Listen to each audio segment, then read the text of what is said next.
So what is the death rate of COVID? What is the death rate of COVID? We've tried to figure it out here. You know, we've done 2 videos on it so far, and nobody knows.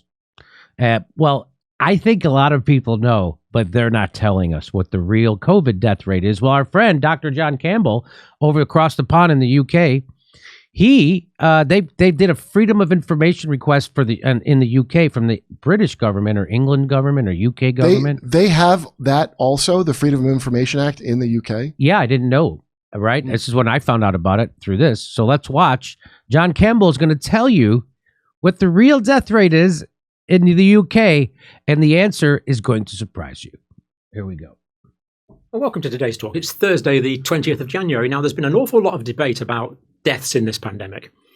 And there's a new Freedom of Information request release from the United Kingdom that shows the number of deaths actually solely attributable to COVID may be way lower than anyone had thought. What? And if this data applies to the UK, I'm sure it applies to the United States, Canada, European countries, all the others. Are you a doctor? Are you a doctor?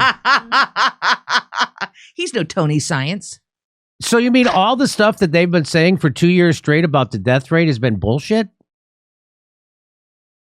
Well, let's find out. I don't know. What we might call advanced economy countries, it will also apply to, I would imagine. Now, it's interesting. Let's look at it. So here we have, this is the 30th of March 2020 to the 7th of January 2022. In other words, this is basically this is the time of the pandemic when people have been dying, up to the 7th of January. Office for National Statistics, obviously, it's a couple of weeks behind, but it's not bad. 127,704 excess deaths above the 5-year average. So do you understand what that means? So the normal death rate, they had an excess of 127,704 extra deaths that were over the average normal death rate. And people attribute that to COVID. So that's what he's saying there. You see that? Okay, just want to make sure. We have often thought that this is perhaps the most accurate way to look at deaths. Not so much who died from what, when, but how many more people have died than we would expect. The difference being, of course, we've been living through this pandemic. So that's probably a pretty good indicator. But this next one here, official data. Now, this is deaths within 28 days of a positive test. Now, this is data as of the 19th of January, so it's yesterday, always up to date, a day late. Well, it's a day late. It's now the 20th. This is up to date as of the 19th. Death within 28 days of a positive test, 359 daily deaths, which is good to see that's come down a bit lately, and 152,872 total deaths. So we have one figure for the total deaths there, 127,000. We have another figure for the total deaths there within 28 days of a positive test, 152,872. And then where COVID-19 is mentioned on the death certificate as a contributory factor to death, 174,000. Did you see that? Do you see that sleight of hand? It went from 120-some thousand, then it went to 152, and now the official number is 174,000 deaths. Those are 3 totally different numbers. Keep watching. We've already got 3 different figures, but now we've got a fourth, and this fourth figure is just a little over 17,000 deaths. And, what? What? Now they have a fourth figure, and the fourth figure is just around 17,000. Not 170, not 150, not 120. 17,000? Here we go. I'm doing this as a single video because I'm still processing this information. It's really quite profound. Now, this is from a Freedom of Information request. Deaths from COVID-19 with no other underlying cause. In other words, people that were otherwise healthy, that don't have heart disease, that don't have lung disease, that don't have diabetes, and yet died of COVID-19. Freedom of Information request. And the Freedom of Information request was answered by the Office for National Statistics, and you can read the actual report there. Now, this actually came out last month. And I've just discovered it yesterday. That's why I wanted to bring it to you now. There's been no mention of this whatsoever on mainstream media. I wonder why. At least on the BBC, sort of ITV, Channel 4 in the UK. And I wonder why they wouldn't want people to know the real death count. I wonder why. Maybe because people would stop shitting their pants and putting up with all their authoritarianism. Maybe that's why. Maybe that's why they had to suppress early treatments. Maybe that's why. Who knows? It is a coinky dink, isn't it? That this has been out for a month and I got to go to YouTube to find it? Yes. Anything on the US channels that I follow. So surprising that they haven't picked this up, because it's a huge story. Yeah. For media to cover, and they haven't. Deaths registered from 2020 and 2021. So death registrations for 2020 and 2021. For deaths where COVID-19 was listed as the underlying cause of death, as the underlying cause, but had no other pre-existing condition recorded on the death certificate for England and Wales. So this is just England and Wales data. It's not actually for all of the UK. And this will be updated quarterly. So this takes us up for the first 3 quarters. So this information is for deaths in 2020, all of 2020, and the first 3 quarters. That's up to September, isn't it? 2021.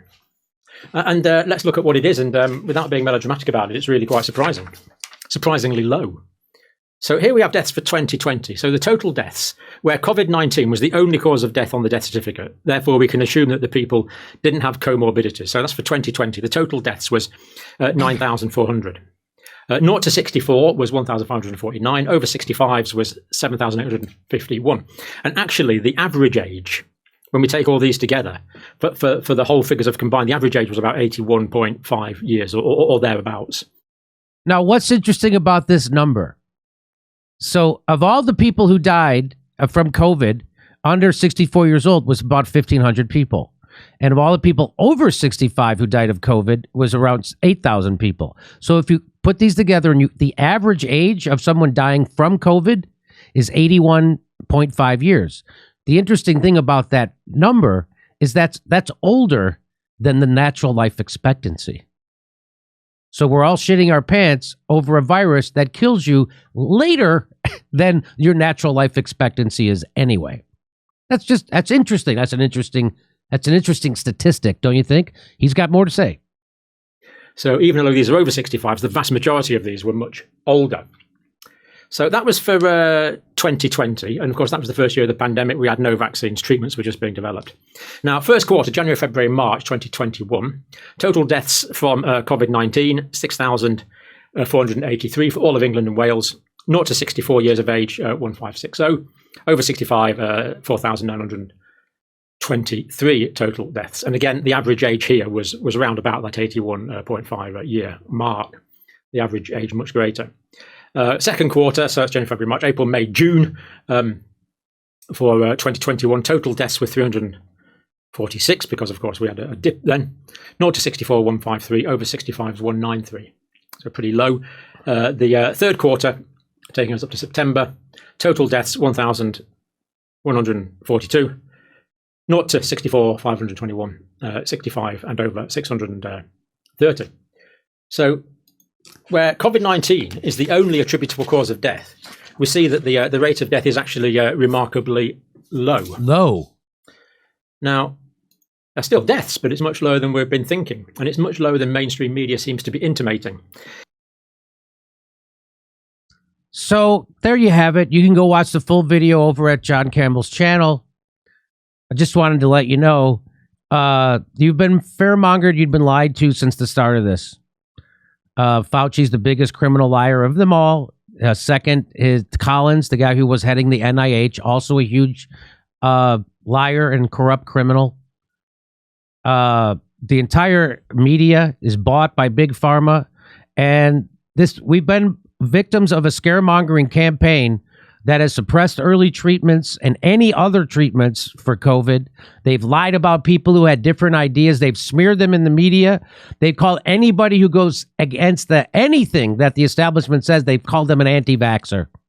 And so my hope that the silver lining there is the term anti-vaxxer is starting to not mean anything anymore. Because they're calling everybody who they just don't like an anti-vaxxer. They're calling people who are triple vaxxed anti-vaxxers. So that's the beauty there. So now anti-vaxxer doesn't really mean anything anymore. Just like, when they call Bernie Sanders a sexist. It doesn't mean... So then the term sexist doesn't mean anything anymore. Because if Trump's a sexist and Bernie's a sexist, I just think that's a term you guys try to use when you don't like somebody. So that's what they're doing with anti-vaxxer now. Okay, but Jimmy, we're talking about COVID, and he was talking about something called COVID. So I can't wait for the real death statistics from America. I can't wait to... I don't know why we haven't gotten them. Is there a freedom... 75 years. I guess it's going to take 75 years. Is there a freedom of information request that we could get Why doesn't the douchebags over at The Intercept do one of their FOIA requests from the government on this? And so maybe we can get some information.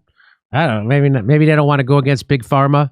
Maybe the guys at The Intercept are still running around calling people anti-vaxxers. That's why. Maybe the guys at The Intercept are still bragging about how they're getting vaccinated so they can protect someone else, like the fucking morons that they are. That's the DC Bureau Chief Ryan Grimm was, I'm going to get vaccinated so I can protect my family from me. What a moron. What a fucking moron. Don't you remember when you were a kid and you got polio vaccines so the other kids didn't get polio? So the other kids didn't get it. You know, same thing with smallpox and measles. I got the smallpox vaccine, so nobody else got it.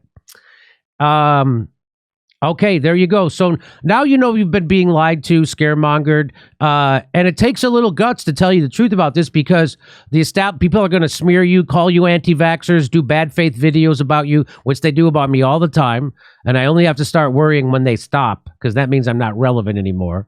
So I guess that's a good sign. But nobody else has the courage to tell you this stuff. This guy finds it. He'll tell you. I'll find it when I watch his show. How about that? You know, Jimmy, I'm not a doctor, but you're not a doctor. Yeah. Do you know what I think the secret of a great vaccine is that it works on me first before any other people when I take it. Like I take it as designed to help me and not society at large. That's probably where they went wrong. They're like, let's make a vaccine that's just for you because everybody's selfish. That's Where's my vaccine? That's right. That's what Kurt.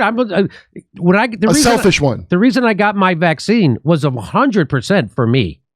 I wasn't thinking of anyone else when I got my vaccine. I was thinking of me and going back to my life. That's what I was thinking because I was lied to by the establishment and the corporate news media that said that I would be able to go back to my normal life and that I wouldn't get COVID if I got vaccinated. Those were all lies. Jimmy, I thought I wasn't going to have to take my shoes off at the airport if I got vaccinated. That's what I thought. So there you go. You've been being lied to. Your usual news sources at YouTube are not telling you the truth. They're only going to tell you the truth that the establishment allows them to tell. They're never going to stick their chin out and tell you the truth about COVID, Fauci, the vaccines, or anything, or lockdowns. They're never going to tell you anything. They're never going to tell you that our response to COVID has cost 500 million people to be thrown into poverty worldwide. They're not going to tell you that. We do at this show. Okay, anything you want to add to that? I'm still disturbed from before thinking about the Dana White thing because that was my joke about, well, they're rich, so they get access to that. But actually, anybody could have got it, and now nobody can. And that's really the extra disturbing. Yeah, what's extra disturbing is why won't somebody do a Freedom of Information request in the United States to get the real numbers on the death rate? Well, I guess because that's what the Intercept, their specialty is, Freedom of Information requests. I guess they just find this boring, like they did in Russiagate, which is why they misreported Russiagate for 5 years straight over at the Intercept. I guess that's why they must find it too boring, because that's why they didn't do anything on Russiagate, because they said they found it boring. But here we are, and why don't they do one here? Maybe it's boring. Maybe they're bored about COVID because it doesn't fit their fucking fucked up narrative anymore. We added a second show, January 26th in Raleigh, and we're going to be in Philadelphia on February 20th. Go to jimmydorecomedy.com for a link for all our tickets. And while you're there, become a premium member. Get access to all our premium videos.